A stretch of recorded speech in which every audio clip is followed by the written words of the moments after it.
볼 때는 우스운 것이지만 그 아이에게는 너무 심각해서 울 수밖에 없는 고난, 아픔이 있죠. 그 아이에게는 그러한 고난이 있어요. 또 청소년은 또 청소년 나름대로의 고난, 고민, 아픔, 슬픔, 눈물이 있습니다. 공부 때문에, 부모님 때문에, 친구 때문에 나름대로는 어른인 우리가 보기에는 우스워 보여도 그 나름대로는 너무 심각한 고민, 고통, 아픔이 있을 수 있습니다. 또 청년은 청년이기 때문에 또 아프죠. 그래서 아프니까 청년이다 그런 말도 있지 않습니까? 청년 때는 자기가 제일 아프대요. 제일 힘들다고 하고요.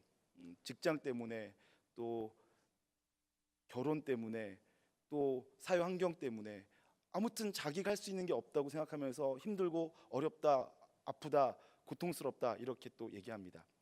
그런가 하면 어른이 되면 고통이 없어지냐? 그것도 아니죠. 어른이 되고 장년이 되면 고난의 종류가 다르고 형태가 다르지만 나름대로는 다 그 나름대로의 아픔, 슬픔, 또 고통, 괴로움이 있는 것입니다. 그래서 고난이 없는 인생은 없습니다. 고난 중에도 만족해하고 행복한 삶을 살아가는 인생은 있을 수 있지만 고난이 없는 인생은 없다라고 보셔도 무방할 것 같습니다. 모든 사람은 다 나름대로의 고민, 고통, 아픔, 갈등, 슬픔 등을 가지고 살고 있습니다. 그리스도인이 되면 고난이 좀 없어질까요? 근데 성경은 그렇게 말하지 않고 있습니다. 그리스도인이 되어도 고난이 분명히 존재하고 있습니다. 심지어는요, 성경을 보면 그리스도인은 세상 사람들이 겪지 않아도 되는 고난을 더해서 받아요. 그러니까 세상 사람들이 받는 고난도 다 받는데 그것 말고 또 하나의 고난을 받아요.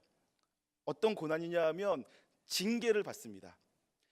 하나님께서 그 사랑하시는 자에게 아들로 대하시기 때문에 우리가 범죄하면 징계하세요. 사랑하지 않으면 징계하지도 않으시는데 사랑하기 때문에 고쳐주려고 하시는 징계가 있단 말이에요. 그래서 그리스도인이 되면 더 많은 고난, 고통, 아픔이 있어요. 히브리서 12장 6절에 이렇게 쓰여 있습니다. 주께서 그 사랑하시는 자를 징계하시고 그 받아들이시는 아들마다 채찍질 하심이라. 네, 하나님께서 사랑하시니까 징계도 하시고요, 채찍질도 하십니다. 그래서 이 땅에 사는 모든 사람들은 다 고난, 고통, 아픔, 시험을 당하는데 그리스도인은 거기에다가 범죄할 때마다 징계까지 받으니까 더 많은 고난, 아픔이 있다고 할 수 있겠죠. 그 고난을 성경은 네 종류로 말씀하는 것 같아요. 종류로 따지자면 큰 범주가 네 종류 정도 되는 것 같은데, 첫 번째는 지금 막 말씀드린 징계가 있죠. 우리가 범죄하면 하나님께서 우리를 사랑하시기 때문에 우리를 바로잡아 주시기 위해서, 우리를 올바른 삶을 살게 하시기 위해서 우리를 때리세요. 인생의 고난, 아픔을 주셔서 정신 차리고 똑바로 살도록 우리를 이끌어 주신단 말이죠. 그때 우리가 받는 고난, 그것을 우리가 징계라고 부를 수 있습니다. 두 번째는 시험이 있어요. 영어로는 테스트라고 할 수 있는데, 아브라함이 창세기 22장에 보니까 하나님께서 아브라함을 시험하시면서 이렇게 말씀하시죠. 너의 사랑하는 독자 이삭을 내게 바쳐라, 번제로 바쳐라 그럽니다. 여러분, 하나님께서 아브라함을 시험하시는 거예요. 그때 아브라함이 얼마나 그 심적인 고통, 갈등, 어려움, 아픔을 겪었겠습니까? 독자 이삭, 100살에 얻은 아들을 바치라고 하시는 하나님의 말씀 앞에 하나님께 순종하지 않을 수도 없고, 또 그 아들을 하나님께 번제물로 드릴 수도 없고, 그 사이에 얼마나 큰 갈등, 고민, 아픔이 있었겠습니까? 그것이 고난이죠. 영어로는 테스트, 시험이라고 불리는 고난이 있습니다. 세 번째는 트레이닝이라고 불리는 연단, 훈련이 있습니다. 하나님이 우리를 더 강하게 하시려고, 우리를 더 정결하게 하시려고, 우리를 더 온전하게 하시려고 우리를 훈련하실 수 있어요. 욥기서에 보니까 욥이 고난을 다 당하면서 23장 10절에 이렇게 말합니다. 그러나 나의 가는 길을 그가 아시나니 그가 나를 단련하신 후에 내가 숨금같이 되어 나아오리라. 하나님이 욥에게 고난을 통하여서 욥을 단련하십니다. 연단하십니다. 그래서 욥으로 하여금 정금이 되게 하시는 거죠. 그때 욥이 당한 고난이 얼마나 막중했고 힘들었겠습니까? 하나님께서 우리를 그렇게 연단하실 수도 있습니다. 그런가 하면 유혹이라고 불려지는, 템테이션이라고 불려지는 것이 있습니다. 예수님께서 40일 공생애를 시작하시기 전에 40일 동안 광야에서 금식하셨습니다. 금식하시고 줄이실 때 사탄이 와서 예수님을 또 시험하죠. 유혹합니다. 그때 영어 성경에는 그 예수님을 시험하는 마귀를 향하여서 템퍼라고 말합니다. 유혹하는 자라고 하는 거죠. 그래서 예수님을 시험합니다. 줄이신 예수님에게 돌을 바꾸어 떡이 되게 해서 먹어라 하면서 유혹하는 거죠. 얼마나 심각한 유혹이겠습니까? 얼마나 그러고 싶었겠습니까? 그러나 그 유혹에 넘어지면 예수님의 사역의 방향이 틀어지는 거죠. 하나님의 아들로서의 예수님의 사역을 하는 것이 아니라 하나님의 아들의 특권과 권위만 누리게 만드는 것으로 교묘하게 바꾸는 유혹이 시작된 것인데, 예수님께서 감사하게도 잘 이겨내셨죠. 그러나 그 과정 속에서 얼마나 많은 갈등, 고민, 아픔이, 눈물이 있었겠습니까?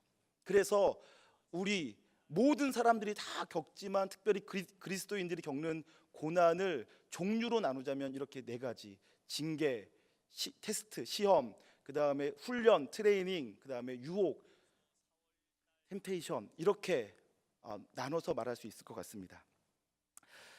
고난을 받을 때에는요, 우리는 연약하고 제한적이어서 이 고난이 나의 죄로 말미암은 징계인지, 혹은 하나님께서 나를 시험하시는 것인지, 혹은 하나님께서 나를 연단하시는 것인지, 혹은 유혹하는 자 사탄이 나를 넘어뜨리려고 유혹하는 것인지 분간이 잘 안 돼요.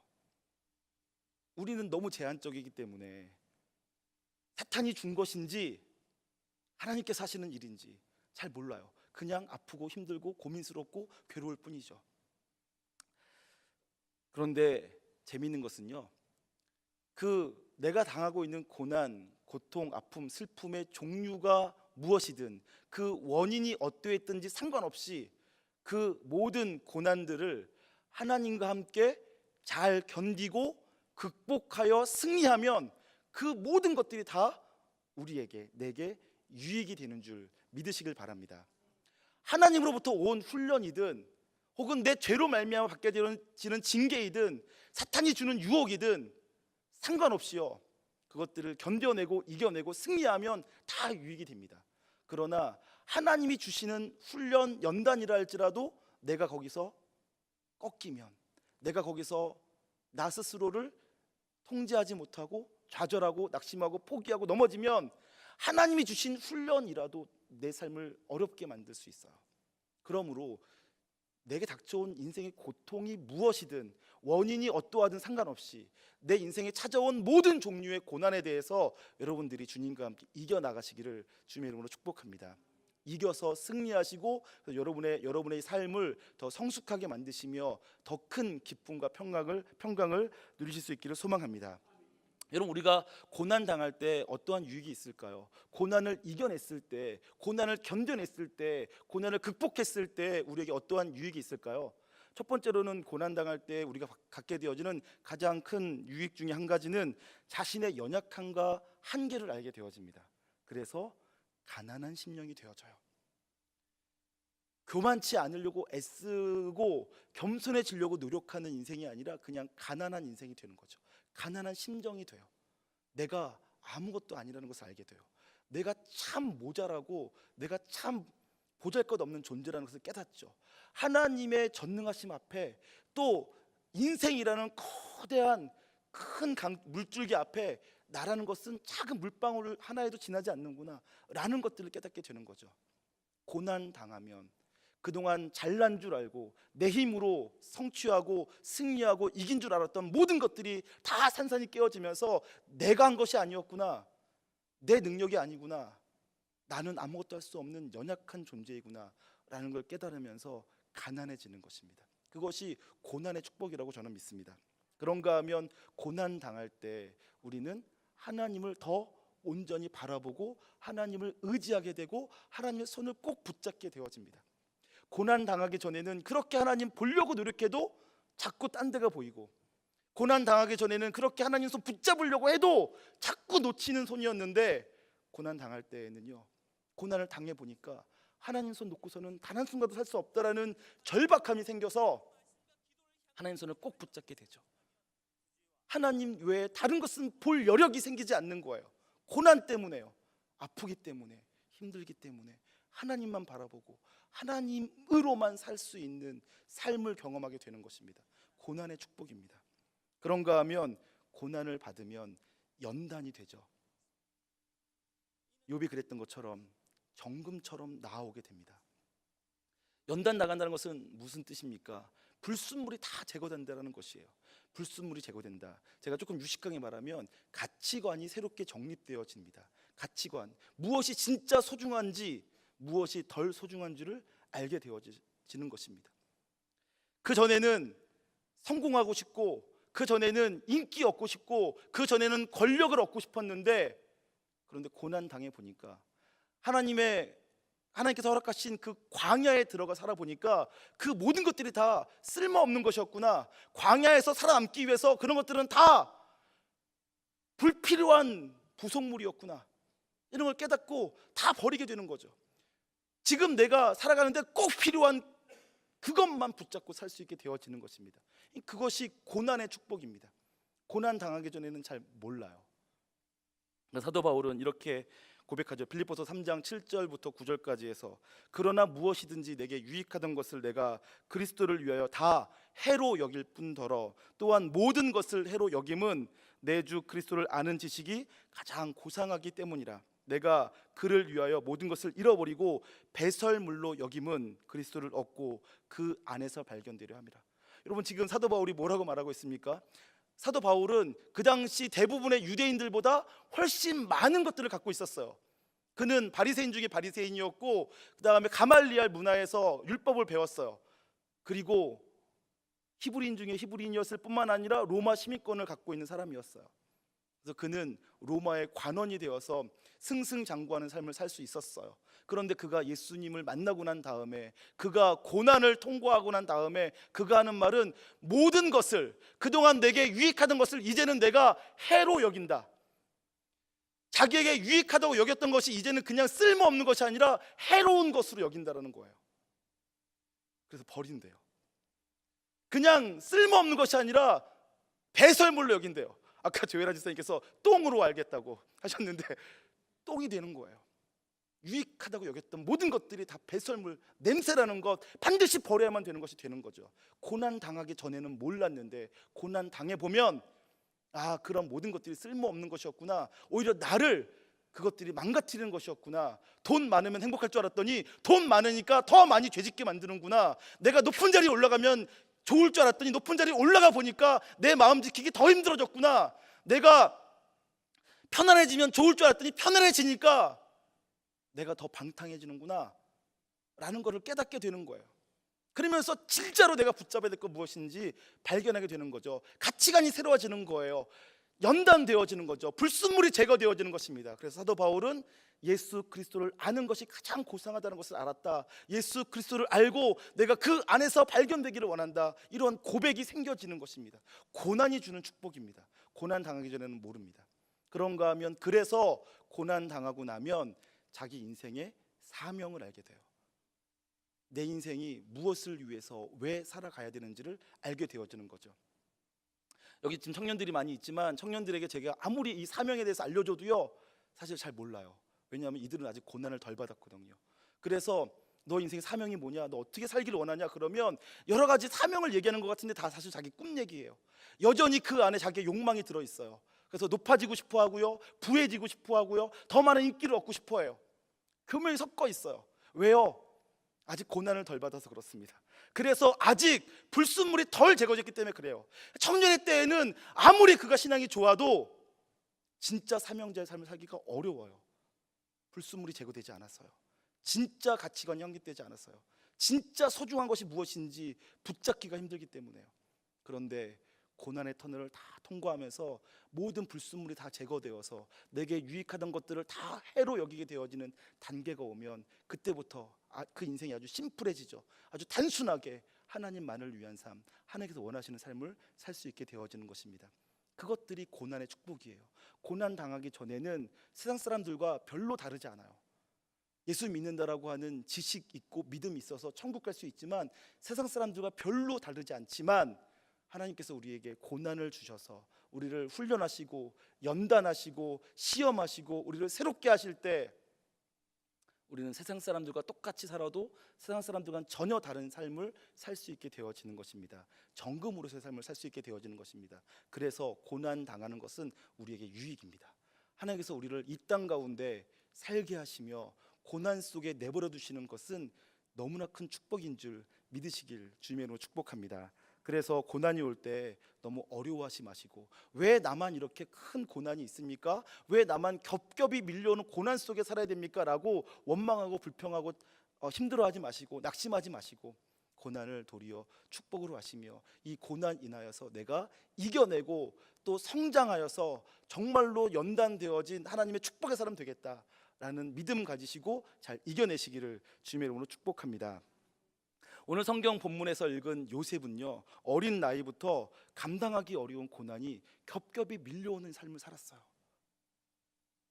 그런데 그렇게 고난이 끊임없이 겹겹이 밀려오는 삶을 살았음에도 불구하고 그가 그 고난으로 인하여서 낙심하고 절망하고 좌절하고 포기하지 않고요, 그 인생이 망가지지 않고요, 도리어 그가 자기의 삶을 성장시켰을 뿐만 아니라 하나님의 언약을, 하나님의 구속사를 성취하는데 귀한 도구로 사용되어집니다.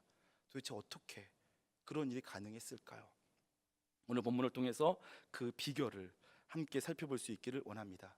먼저 오늘 말씀 속에서 제가 참 재밌게 생각하면서 놀라고 있는 것이 있는데, 그것이 뭐냐면 하나님께서 요셉을 향하여서 그가 형통하였다라는 기사가 나올 때마다 제가 참 재밌게 생각을 합니다. 여러분 보세요. 요셉이 지금 형들에 의해서 팔려갔어요.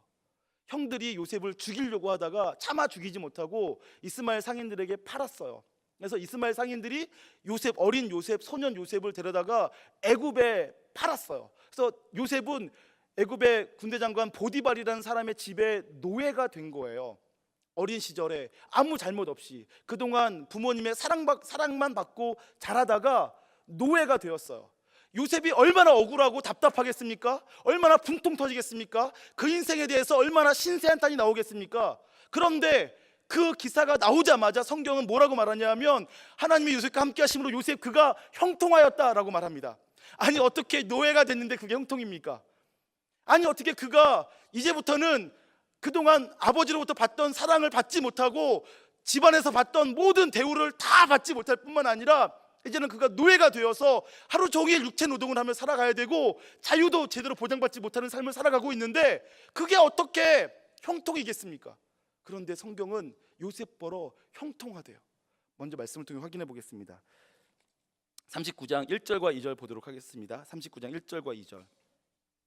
요셉이 이끌려 애굽에 내려가매 바로의 신이 대장 애굽 사람 보디발이 그를 그리로 데려간 이스마엘 사람의 손에서 요셉을 산이라. 여호와께서 요셉과 함께 하심으로 그가 형통한 자가 되어 그의 주인 애굽 사람의 집에 있으니라고 되어 있죠. 여러분 보세요. 이 사건 단순하게 기록되어 있지만 요셉은 지금 노예가 됐단 말이에요. 그런데 하나님은 요셉과 함께 하심으로 요셉 그가 형통한 자가 되었다라고 합니다. 여러분, 노예가 되었는데 조금 집안에서 좀 맛있는 음식 더 먹게 되어지면 그게 무슨 기쁨이 있겠습니까? 밖에서 일하든 집 안에서 일하든 밖에서보다는 집이 낫겠죠. 집 안이. 그러나 그게 얼마나 뭐가 좋겠습니까? 대단히 좋을 게 뭐가 있겠습니까? 그런데도 성경은 형통하다라고 말합니다. 재밌기도 하고 놀랍기도 하지 않습니까? 그런데 제가 더 놀랍게 생각하는 거는요, 오늘 읽은 본문에 나오는 형통이에요. 여러분, 요셉이 어쨌든 보디발의 집에서 하나님께서 함께 하셔서 그가 형통케 되어서 그가 성실하게 살았나 봐요. 절망하고 낙심하고 포기하지 않고 자기 스스로를 망가뜨리지 않고 성실하게 살았나 봐요. 그래서 그가 하는 모든 일들이 다 잘 됐어요. 그러자 그 군대 장관 보디발도 요셉이 하나님과 함께 하시는 것을 알게 되었고 요셉이 하는 일마다 잘 되는 것을 보고 요셉을 가정의 총무로 삼았어요. 근데 그랬더니 요셉이 또 그 엄마를 닮아서 그랬는지 잘생겼나 봐요. 온갖 축복을 다 받고 태어났어요. 그래서 요셉이요, 잘생겨가지고 그 보디발의 아내가 요셉을 유혹했어요. 근데 요셉이 정직하게 그 유혹을 거절했습니다. 참 기특하지 않습니까? 참 잘했어요. 그런데 그 보디발의 아내가 어떻게 했습니까? 유혹을 거절한 요셉을 도리어 모함합니다. 그래서는 자기가 요셉을 유혹해 놓고서는 요셉 그가 자기를 겁탈하려고 했다라고 소문을 내고요, 그 남편에게 고자질합니다. 요셉 그를 죽여버려라, 이렇게 얘기한 거죠. 아주 못된 여자입니다. 그래서 요셉이요, 감옥에 갇혀요. 아무런 잘못을 하지 않았는데, 아니 잘못을 안 했을 뿐만 아니라 참 잘했는데, 잘한 것에 대한 대가로, 선을 행한 것에 대한 대가로 도리어 감옥에 갇힌 거예요. 얼마나 억울하겠습니까? 얼마나 답답하겠습니까? 그런데 요셉은 하소연할 것도 없어요. 누구에게 하소연하겠습니까? 요셉 그는 억울하게 감옥에 갇혔어요. 그 감옥에 갇혔으면 누가 자기가 감옥에 갇힌 것을 좀 억울하게 여기고 또 그를 불쌍하게 여겨서 그를 꺼내줄 사람이라도 있으면 좋을 텐데, 요셉은 이제 형들로부터 팔려와서 부모님은 다 요셉이 죽은 줄 알기 때문에 요셉을 꺼내줄 사람도 없어요. 5년만 버티면 누가 나를 살려주겠지, 10년만 버티면 살려주겠지, 이러한 희망이 단 1%도 없어요. 그냥 감옥에 갇힌 억울한 한 소년이에요. 그런데 그렇게 억울한 상황에 처한 요셉인데요, 성경은 뭐라고 기록되어 있냐면, 그 감옥에 갇힌 기사가 끝나자마자 그 기사의 마지막에 그 사건을 평가하면서 하나님께서 요셉과 함께 하심으로 그가 범사에 형통하였더라.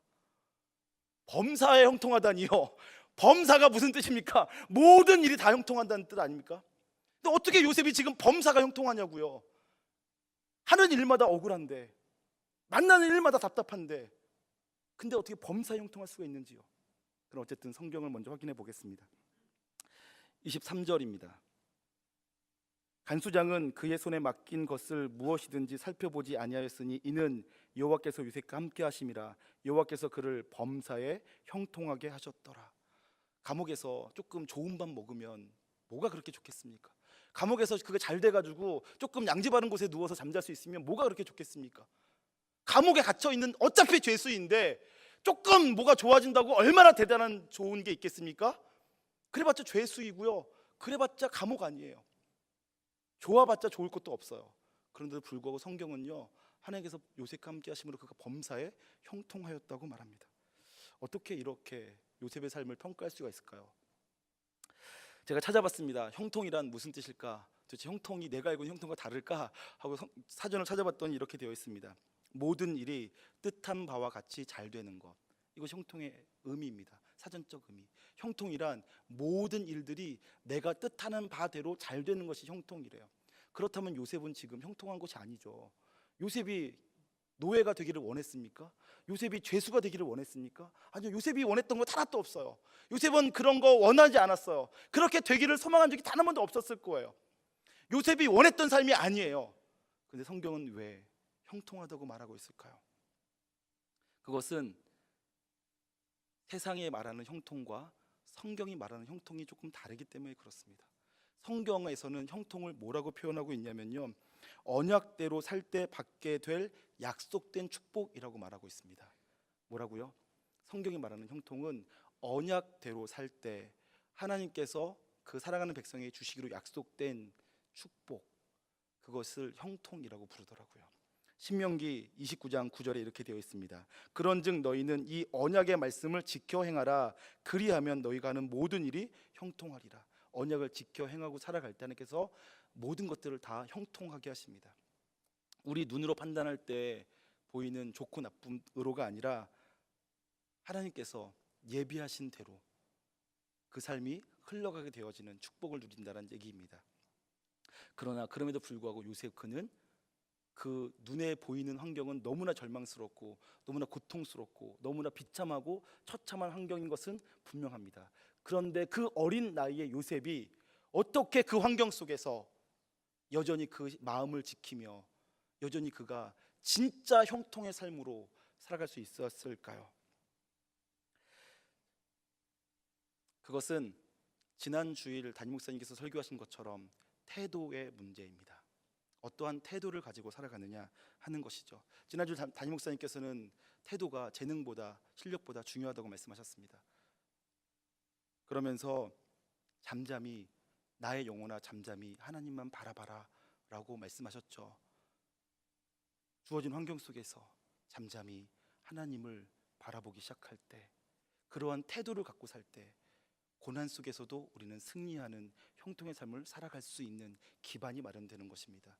잠잠히 어떻게 해요? 하던 일을 멈추고 분주하게 바쁘게 일에 함몰되어 살지 않고 잠시 멈추어서 잠잠히 어떻게 해요?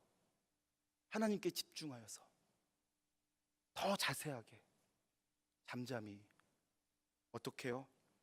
조용히 하나님의 음성을 듣는 거죠.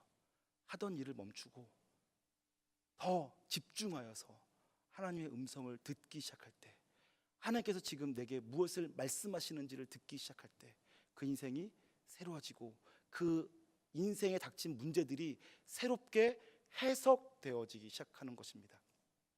요셉은 자기에게 주어진 환경을요, 그 고통스러운 환경을 세상 사람들과 다르게 해석하며 살아왔습니다. 잠잠히 하나님을 바라는 삶을 살았다라는 것입니다. 그러할 때 그의 인생이 어떻게 바뀌었습니까? 다른 사람들과는 다르게 반응하였는데요. 창세기 45장 5절 한번 보도록 하겠습니다. 창세기 뒤로 5장 넘기셔서 45장 5절입니다.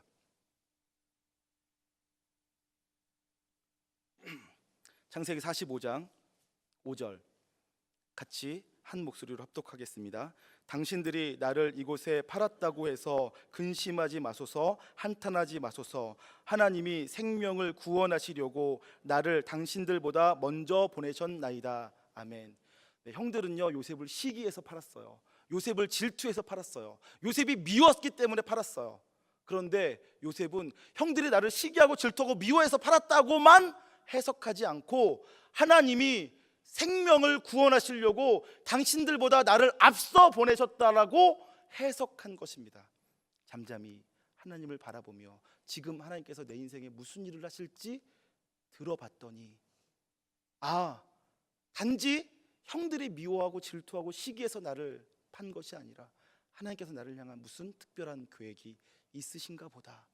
그것이 무엇일까 하고 듣기 시작했다는 거죠. 자기 인생을 새롭게 해석해 보기 시작했습니다. 그래서 그 겹겹이 밀려오는 고통스럽고 절망스러운 환경 속에서 그가 낙심하고 신세한탄하며 왜 나만 이런가 하며 무너지지 않고 거기서 일어설 수 있었던 것입니다. 여러분, 인생은 해석이 중요합니다. 빅터 프랭크라고 하는 요즘 아주 유명한 심리학자가 있습니다.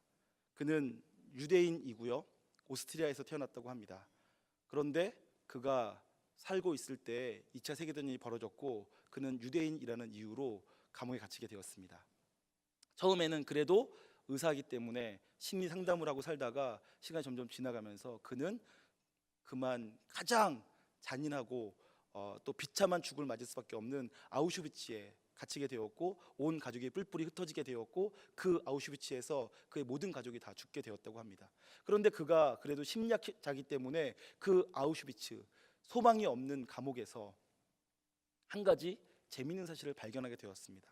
그리고 그가 극적으로 그 감옥에서 살아남아서 그가 다시 연구를 다시 해서 책을 쓰기 시작했습니다. 그래서 그가 발견한 내용이 무엇이었냐 하면, 제가 가만히 그 절망스러운 감옥 아우슈비츠에서 사람들을 자세히 살펴보았더니 지금 육체가 건강함에도 불구하고 견디지 못하고 시름시름 앓다가 죽어가는 사람이 있는가 하면, 지금 연약해 보이지만 끝까지 살아남아 그 생명력을 불태우는 사람이 있더라는 것을 발견하게 된 것입니다. 똑같은 환경인데, 똑같은 절망스러운 환경인데, 똑같이 죽음을 앞두고 하루하루를 공포 속에 살아갈 수밖에 없는 환경이었는데 왜 어떤 사람은 더 신속하게 죽어가고 왜 어떤 사람은 끝까지 살아남을 수 있었을까라는 것을 보게 되었고 고민하기 시작하였고 연구하기 시작했습니다.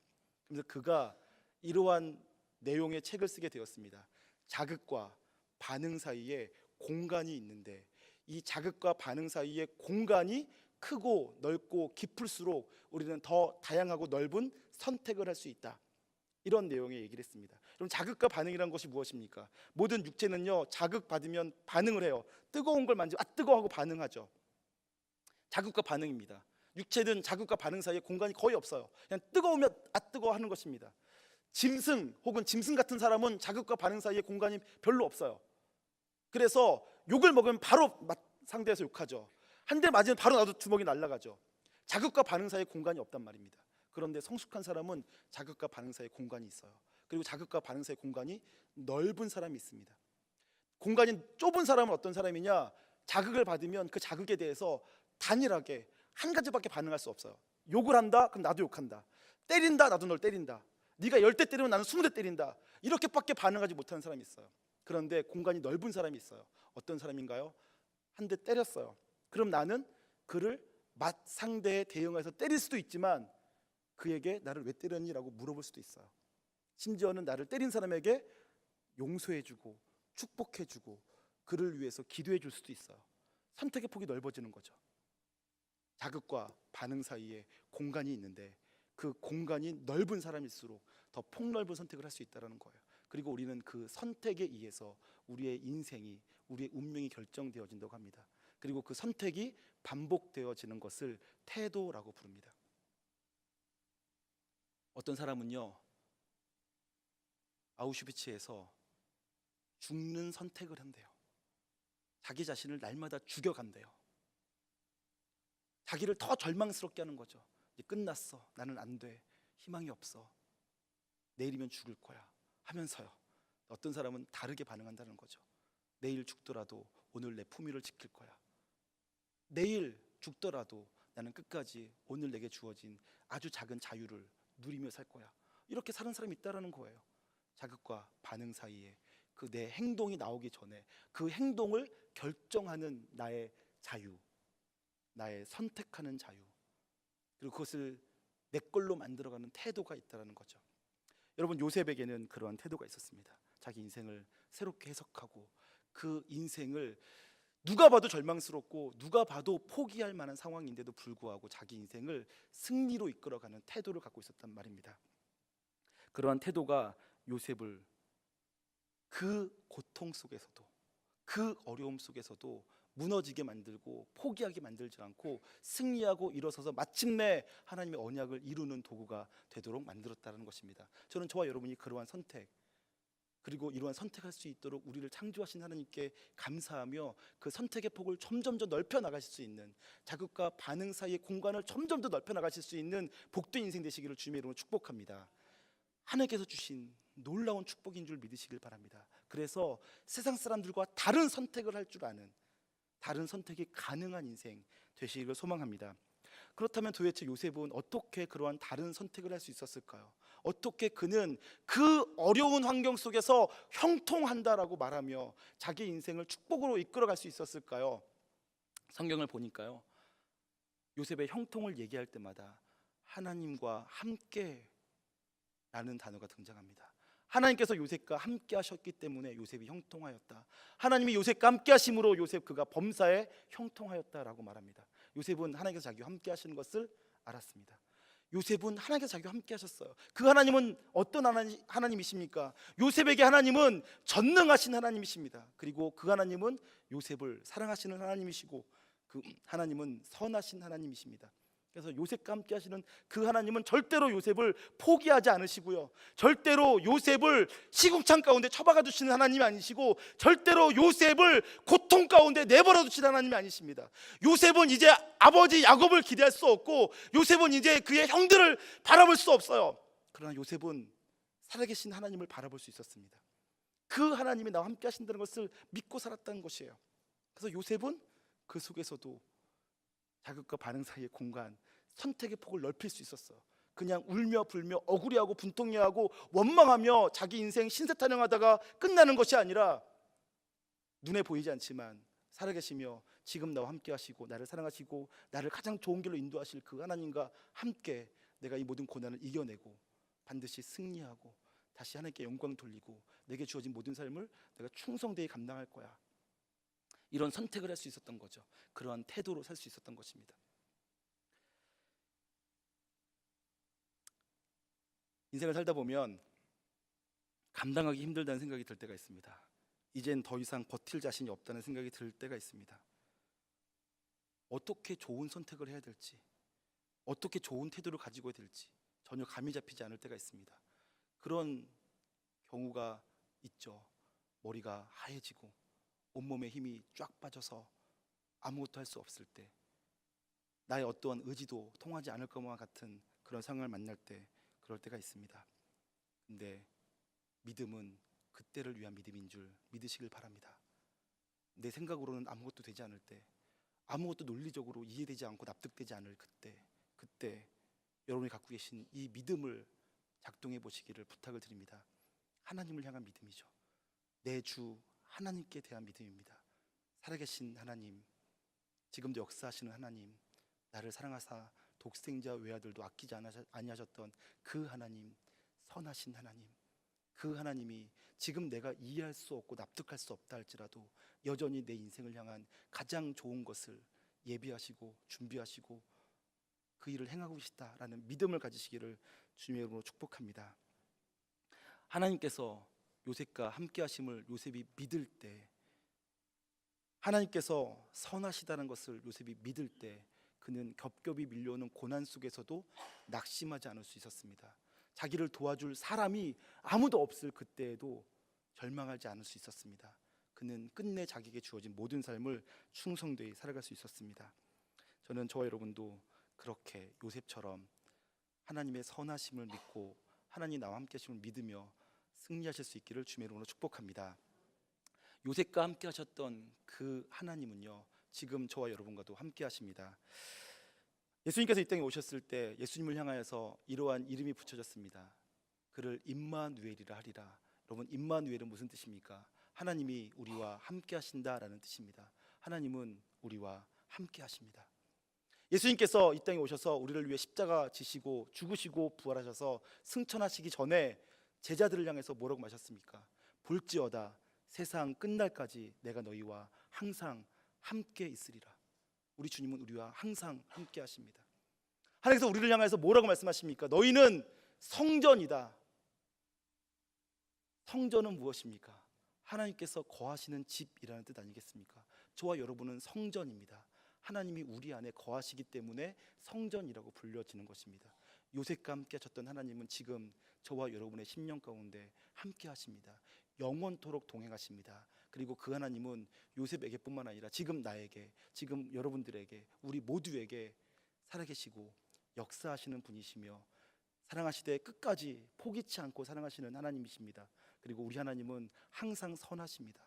우리가 이해하지 못할 뿐, 우리가 납득하지 못할 뿐, 우리가 볼 수 없을 뿐, 하나님은 우리를 향한 더 큰 계획을 가지고 선하게 우리를 이끌고 계십니다. 그 하나님을 신뢰하실 수 있기를 주님의 이름으로 축복